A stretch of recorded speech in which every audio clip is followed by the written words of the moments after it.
দিনটা ছিল 5ই ফেব্রুয়ারি। দাদু দিদার ছোট্ট সোনা প্রথমবার ওদের বাড়িতে যাওয়ার ছোট্ট একটা অনুষ্ঠানের আয়োজন করেছিল।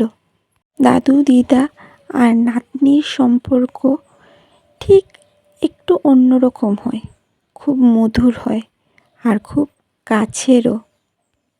আর এই মহারানীর অবস্থা দেখুন, ওদের কারো কাছে না গিয়ে মা বাবার কাছেই রয়ে গেল।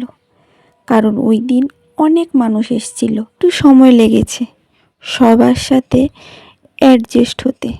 তারপর খুব সুন্দরভাবে বসে নিয়মগুলিতে হাত লাগিয়েছে। আমাদের মধ্যে একটা নিয়ম আছে, অন্নপ্রাশনের পর 7 দিন বা 10 দিনের মধ্যে দাদু বাড়ি এসে শাক ভাত খেতে হয়। যেহেতু ইনি খুব ছোট, তার জন্য আমরা নিয়ে আসিনি। অনুষ্ঠানটা ওর মামার ঘরে হয়ে গেছে।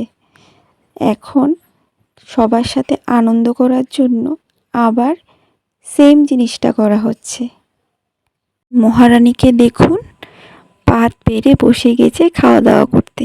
খাই তো কিছুই নি, ঢপ নিয়েছে অনেক। তারপর রাতে ছোট্ট একটা কেক কাটিংয়ের অনুষ্ঠান করা হয়েছে। সেখানে একদমই কান্নাকাটি করেনি, কিন্তু যখন রাতে আবার লোকজন এসেছিল তখন আবার উনি একটু বিরক্ত হয়েছে। 7টা 7:30টার মধ্যে প্রোগ্রাম শেষ হয়ে গেলেও লোকজন প্রায় 9টা 9:30 পর্যন্ত এসছে, কিন্তু ইনি খেয়ে দিয়ে ঘুমিয়ে গেছে। তারপর আর কারোর সাথে ভালো করে উনি আর দেখা করতে পারেননি। বিরক্তও খুব করছিল। সারাদিন এত মানুষ দেখে তো আর অভ্যাস নেই।